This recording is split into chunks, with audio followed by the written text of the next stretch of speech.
It already added more jobs my first year as president of any president in history. We still added more jobs in the past 3 months than any administration in nearly 40 years.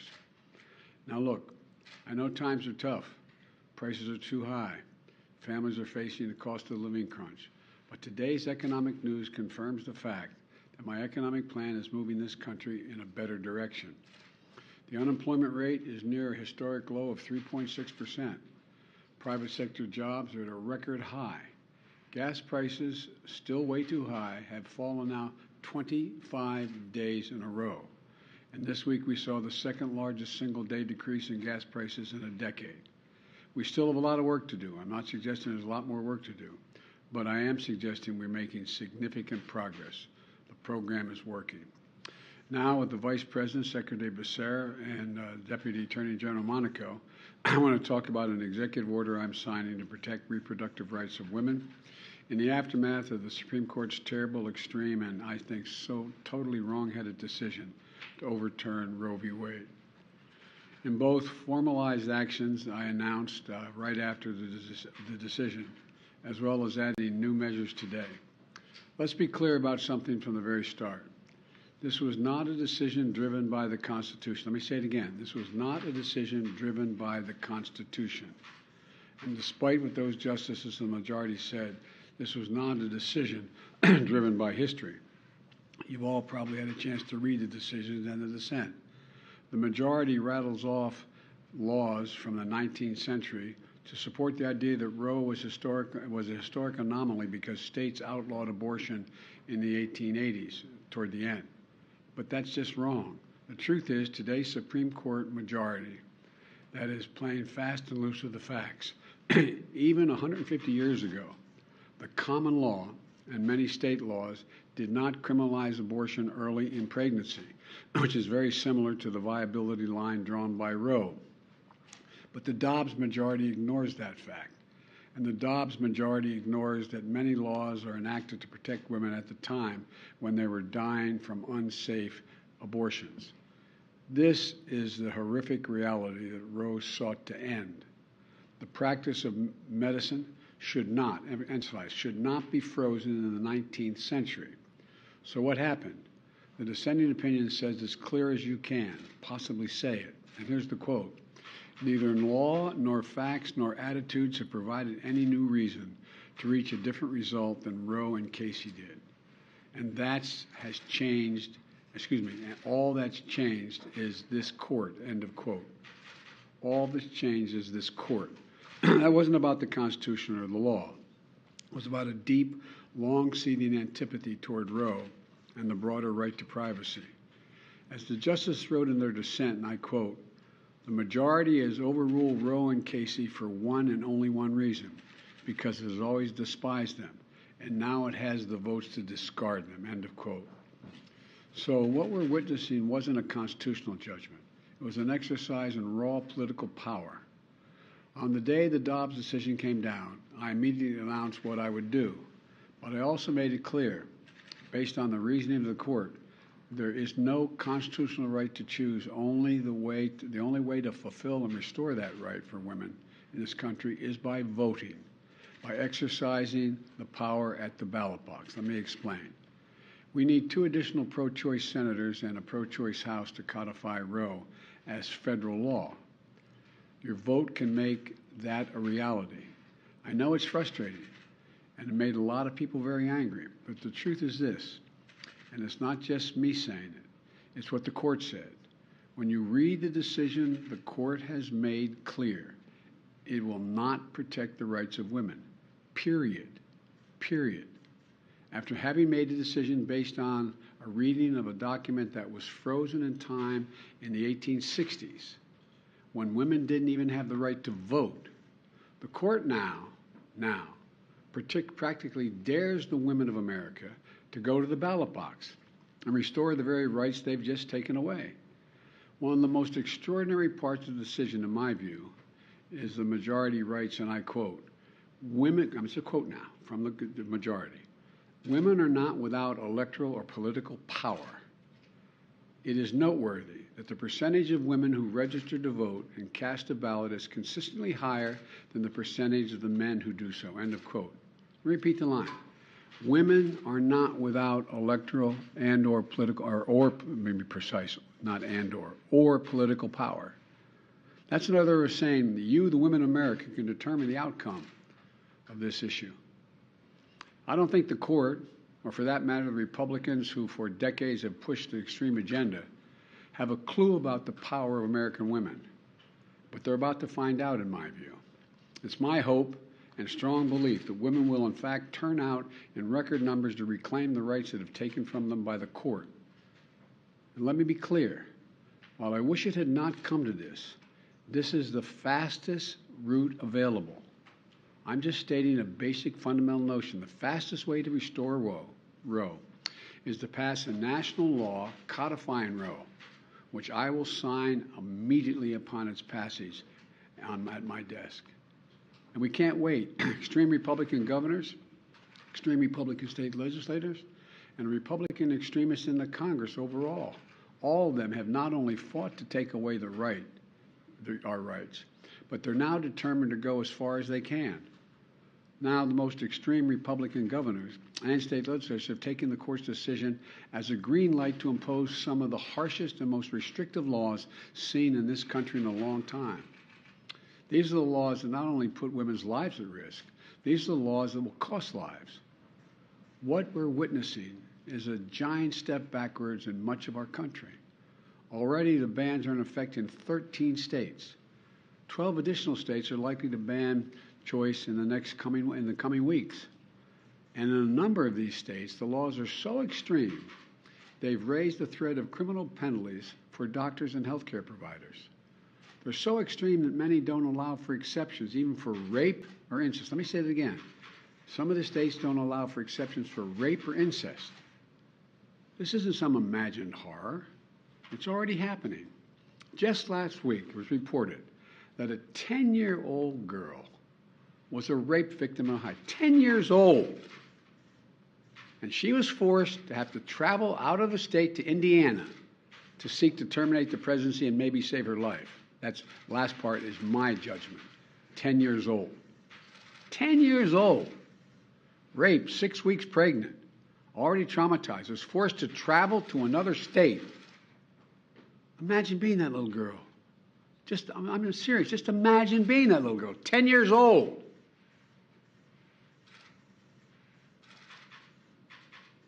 Does anyone believe that it's Ohio's majority view that that should not be able to be dealt with? Or in any other state in the nation?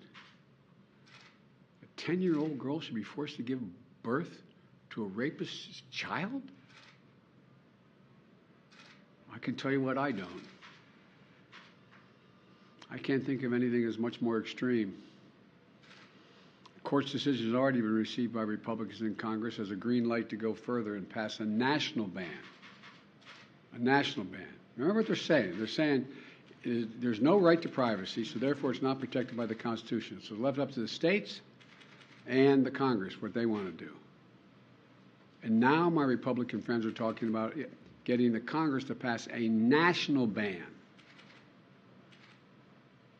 in the extreme positions that they're taking in some of these states. That will mean the right to choose will be illegal nationwide if, in fact, they succeed. But let me tell you something. As long as I'm president, it won't happen, because I'll veto it. So the choice is clear. If you want to change the circumstances for women and even little girls in this country, please go out and vote. When tens of millions of women vote this year, they won't be alone. Millions and millions of men will be taking up the fight alongside them to restore the right to choose and the broader right to privacy in this nation, which they denied existed. And the challenge from the court to the American women and men, this is a nation. The challenge is go out and vote. Well, for God's sake, there's an election in November. Vote, vote, vote, vote. Consider the challenge accepted, court. But in the meantime, I'm signing this important executive order. I'm asking the Justice Department that, much like they did in the civil rights era, to do everything in their power to protect these women seeking to invoke their rights. In states where clinics are still open, to protect them from intimidation, to protect the right of women to travel from state that prohibits seeking the medical attention that she needs to a state to provide that care, to protect the woman's right to the FDA-approved, the Federal Drug Administration-approved medication that's been available for over 20 years. The executive order provides safeguards to access care. A patient comes into an emergency room in any state in the union. She's expressing and experiencing life-threatening miscarriage. But the doctor is going to be so concerned about being criminalized for treating her, they delay treatment to call the hospital lawyer who is concerned the hospital will be penalized if the doctor provides the life-saving care. It's outrageous. I don't care what your position is. It's outrageous. And it's dangerous. That's why this executive order directs the Department of Health and Human Services, HHS, to ensure all patients, including pregnant women and girls, experiencing pregnancy loss, get emergency care they need under federal law, and the doctors have clear guidance on their own responsibilities and protections, no matter what state they're in. The executive order protects access to contraceptions that I'm about to sign. Justice Thomas himself said that under the reasoning of this decision, this is what Justice Thomas said in his concurring opinion, that the court should reconsider the constitutional right to contraception, to use contraception, even among married couples. And what century are they in? There used to be a case called Connecticut versus Griswold, which was declared unconstitutional in the late 60s. It said a married couple in the privacy of their bedroom could not decide to use contraception. Right now, in all 50 states in the District of Columbia, the Affordable Care Act guarantees insurance coverage for women's health services, including free birth control. The executive order directs HHS to identify ways to expand access to reproductive health services, like IUDs, birth control pills, emergency contraception. And equally important, this executive order protects patient privacy and access to information, which, looking at the press assembled before me, probably know more about it than I do. I'm not a tech guy, I'm learning. But right now, when you use a search engine or the app on your phone, companies collect your data. They sell it to other companies, or they even share it with law enforcement. There's an increasing concern that extremist governors and others will try to get that data off of your phone, which is out there in the ether, to find what you're seeking, where you're going, and what you're doing with regard to your health care. Talk about no privacy. No privacy in the Constitution. There's no privacy. Period. This executive order asks the FTC to crack down on data brokers that sell private information to extreme groups, or in my view, sell private information to anybody. It provides private health information. It protects private health information in states with extreme laws. And the executive order strengthens coordination at a federal level. It establishes a task force led by the White House Department and the Department of Human Services, focused specifically on using every federal tool available to protect access to reproductive health care. Let me close with this. The court and its allies are committed to moving America backwards with fewer rights, less autonomy, and politicians invading their most personal decisions. Remember, the reason of the decision has an impact much beyond Roe and the right to privacy generally. Marriage equality, contraception, and so much more is at risk. This decision affects everyone, unrelated to choice, beyond choice. We cannot allow an out-of-control Supreme Court working in conjunction with extremist elements of the Republican Party to take away freedoms and our personal autonomy. The choice we face as a nation between the mainstream and the extreme, between moving forward and moving backwards, between allowing politicians to enter the most personal parts of our lives and protecting the right of privacy. Yes, embedded in our Constitution. This is a choice. This is a moment, the moment to restore the rights that have been taken away from us, and the moment to protect our nation from the extremist agenda that is antithetical to everything we believe as Americans. Now I'm going to sign this executive order.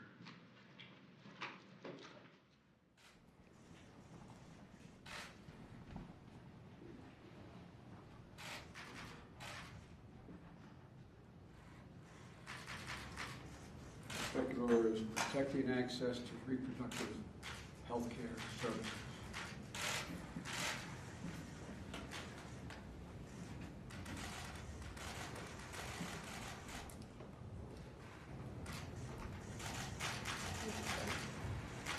Mr. President, what does Prime Minister Abe last night say about the security situation in Japan? And can you give us an update on your thinking about lifting China tariffs, please? Let me, I tried to put a call in to the present Prime Minister, and he was very late there at night. I'll be talking there in the morning. I'm going to be stopping to sign the condolence book at the Japanese embassy on the way to the CIA.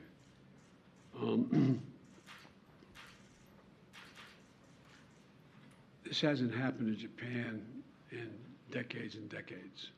I'm told all the way back to the late 30s, the mid-30s. And it's a homemade weapon.